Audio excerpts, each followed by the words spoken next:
n'urunana. Kuki ngaseka nje kureba Devo? Mana we. Sorry. Nari nkinze birongeye mu kiruhuko cya saa sita. Okay, nta kibazo. Ni akantu gato nashakaga kukuvugisha. Ahwi. Ko bukije umutima se. Iyo umuyobozi akubwiye ko agushaka uhita wumva koba. Keretse uri umunyamakosa. Wowe se ko nta makosa nkuziho? Ibyo ari byo byose ntibisanzwe. Ko iyo dushaka udusanga mu biro hagomba kuba hari ikibazo cyihutirwa kandi cyo kwigengesera. Mama yangu. Reka nta nubwo icyo ngushakira gifite aho gihuriye n'akazi. Nibyo. Ubwo se nicyo nshakira Titire? Ni ibintu byihariye. Mana we, nukuri mbwira ngo uteze amatwi. Niko. Karame. Ko nimugoroba nyuma y'akazi nifuza guhura nawe. Hari ikibazo? Nyuma y'akazi?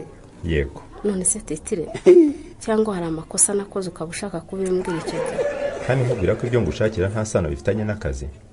None se ubwo ko biguteye ubwoba se? Ngize ubwoba byo ntakubeshya Titire. Humura ni bisanzwe. Gusohoka bisanzwe ukaganira ibitari iby'akazi. Nibyo? Ndishakira ko twigira ahantu tugasangira agakawa. None se Titire, nze kuzana n'umugabo wanjye Shyaka.